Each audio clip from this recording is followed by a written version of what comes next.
পৃথিবীর গভীরতর অসুখ এখন।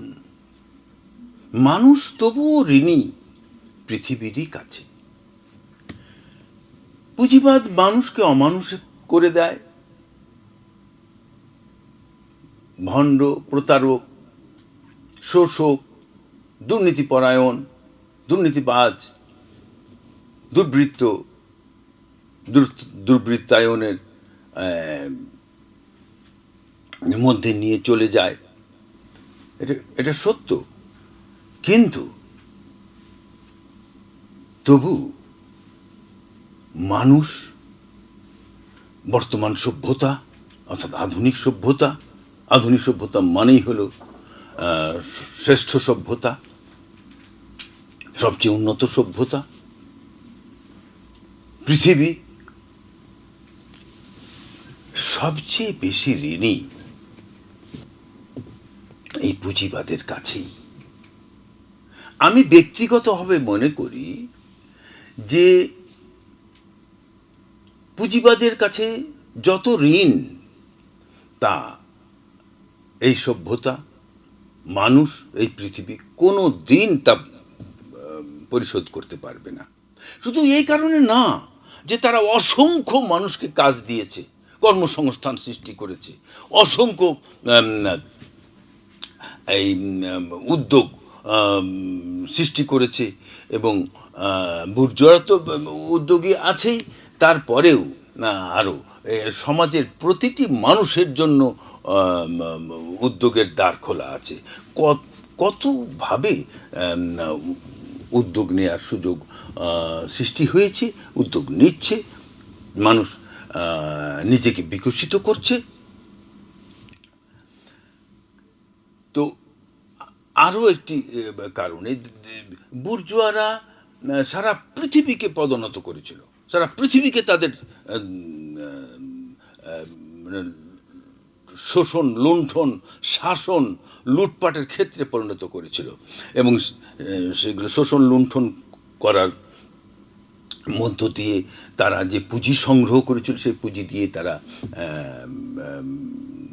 নতুন ধরনের উৎপাদন ব্যবস্থা, শিল্প, কলকারখানার মাধ্যমে উৎপাদন সম্ভব করে এই পুঁজিবাদী ব্যবস্থার পত্তন করে। এই পুঁজিবাদী উৎপাদন ব্যবস্থার পত্তন করে আজকে যেখানে পৌঁছেছে পুঁজিবাদ, সারা পৃথিবীর মানুষকে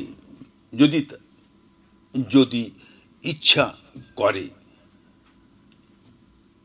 যে সকলকেই খাইয়ে দাইয়ে সুখে পরিতৃপ্ত করে তারা মানুষকে বেঁচে পড়তে থাকতে সুযোগ করে দেবে, তাহলে সেটা খুবই সম্ভব।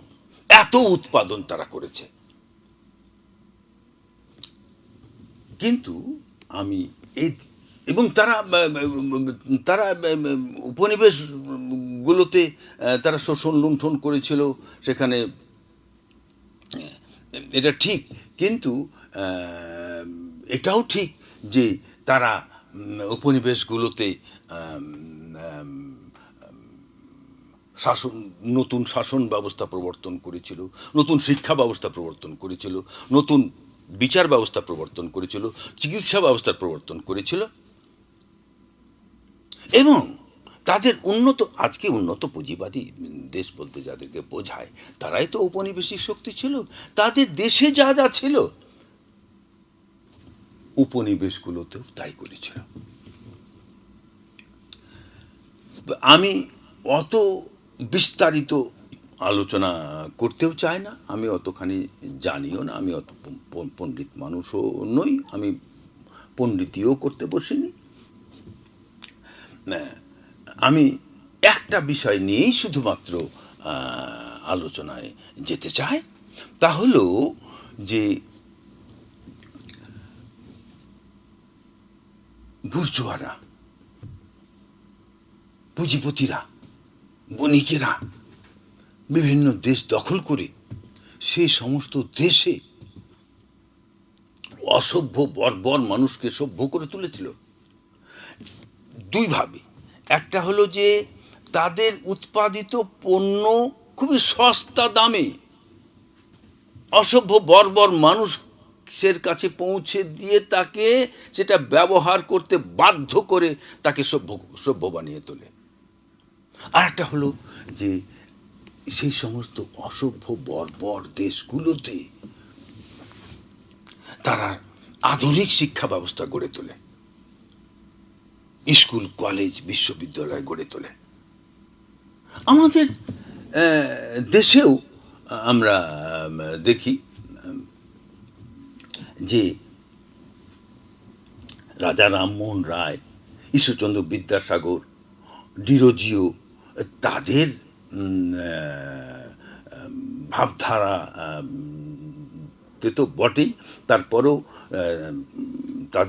তারা যে শিক্ষা প্রতিষ্ঠান গড়ে তুলেছিলেন, যে শিক্ষা ব্যবস্থা গড়ে তুলেন, সেখানে ইউরোপীয় জ্ঞান বিজ্ঞান সাহিত্য দর্শন ইতিহাস এই করে আয়ত্ত করে বাঙালির চিত্তে, আমি শুধু বাঙালির কথাটাই বলছি, ভারতীয়দের কথা বলছি না, বাঙালির চিত্তে মানে বাঙালির মনীষায় মননে যে অগ্নিস্ফুলিঙ্গ জেলে দিয়েছিল, সেই অগ্নিস্ফুলিঙ্গ থেকেই আমাদের আধুনিক সমস্ত কিছুর সৃষ্টি হয়েছে। আমি অত বিস্তৃত বিবরণ দিতে যাব না। আরও একটা কথা বলি যে আজকে যাদের উন্নত পুঁজিবাদী দেশ বলা হয়, তাদের দেশে যে স্বনামধন্য বিশ্ববিদ্যালয়গুলো ছিল এবং সেই সমস্ত বিশ্ববিদ্যালয়গুলোতে প্রকৃত জ্ঞানতাপস জ্ঞানসাধক অধ্যাপকরা অধ্যাপনা করতেন, তাদের সংস্পর্শে আসতেও কিন্তু এই অসভ্য বর্বর দেশের মানুষ বা শিক্ষার্থীদের কোনো বাধা ছিল না, তাদের প্রবেশাধিকার ছিল। এবং সেগুলোতে তারা শিক্ষা দীক্ষা গ্রহণ করে তাদের চিত্তে যে আলো জ্বলে উঠেছিল, এনলাইটেন্ড পারসন হয়ে উঠেছিলেন তারা, তার সাথে যোগ হয়েছিল শুধু, আমি এখানে আর একবার স্মরণ করব যে বুর্জোয়ারা যেমন তাদের দার্শনিকদের কথায় তারা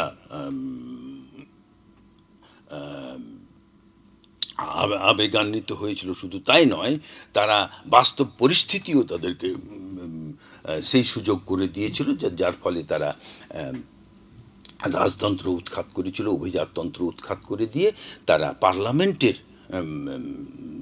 সার্বভৌমত্ব প্রতিষ্ঠিত করেছিল, তারা নির্বাচন ব্যবস্থা নিয়ে এসেছিল, তারা সংবিধানে নিয়ে এসেছিল যে মানুষই সকল ক্ষমতার উৎস এবং মালিক, জনগণ সমস্ত ক্ষমতার মালিক হলো জনগণ। তাদের সংবিধানে সমস্ত বুর্জোয়াদের পুঁজিবাদী দেশ, আমেরিকার সংবিধানে, ইংল্যান্ডের সংবিধানে, তো ইংল্যান্ডের সংবিধান তো অন্যভাবে গড়ে উঠেছিল, সেখান থেকেই সূত্রপাত ফ্রান্সে, যাই হোক ফ্রান্স থেকেও তো বুর্জোয়া বিপ্লব সূত্রপাত। তো এই যে উপনিবেশগুলোর অসভ্য বর্বর দেশগুলোর যে সমস্ত শিক্ষার্থীরা এইভাবে শিক্ষিত দীক্ষিত তাদের মনীষায় যে আলো জ্বলে উঠল, শুধু সেই আলোর বলেই যে তারা তাদের নিজের দেশের জনগণকে নেতৃত্ব দিতে পেরেছিল তা নয়। এখানে আমি সেটি আগে আমাদের খুব সম্ভব তৃতীয় পর্বে আমি সেটা একটা ধারণা দিয়েছি যে বিশ্ব সমাজতন্ত্র যে জাতীয় মুক্তি আন্দোলনের যে রূপরেখা দিয়ে রেখেছিল সোভিয়েত ইউনিয়নের নেতৃত্বে, বা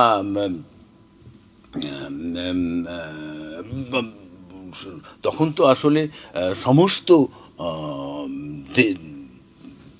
গোটা পৃথিবীর সমস্ত দেশগুলোরই শুধু কমিউনিস্ট পার্টি নয়, শুধু মানে যেগুলোতে ক্ষমতাসীন ছিল সেগুলোই নয়, ক্ষমতা বহির্ভূত সকলকে নিয়েই একটা জাতীয় মুক্তি আন্দোলনের একটা ফোরাম তারা তৈরি করেছিল এবং একটা রূপরেখা তৈরি করেছিল।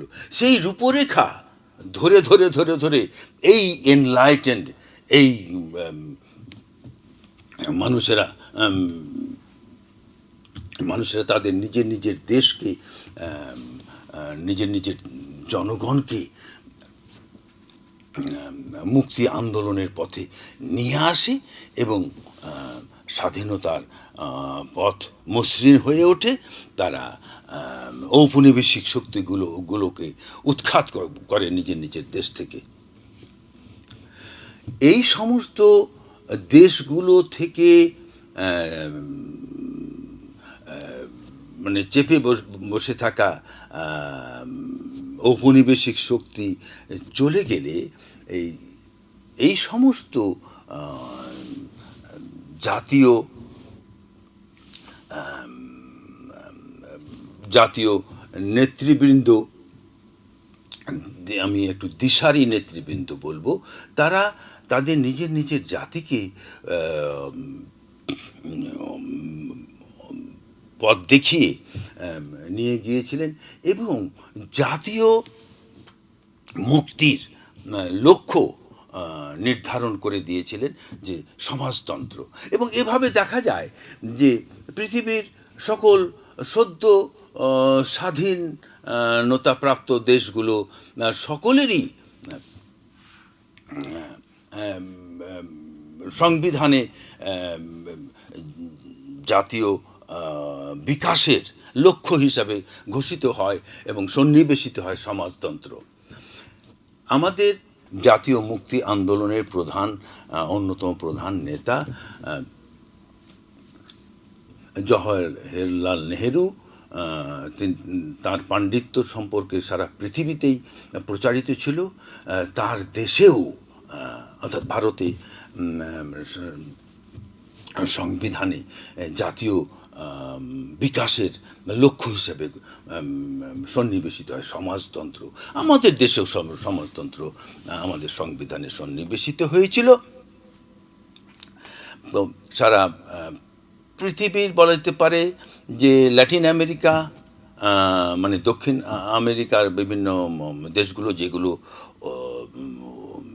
উপনিবেশ হিসেবে বাধা পড়ে গিয়েছিল, পরাধীন হয়ে গিয়েছিল উপনিবেশ শক্তিগুলো, ইউরোপীয় শক্তিগুলোর কাছে।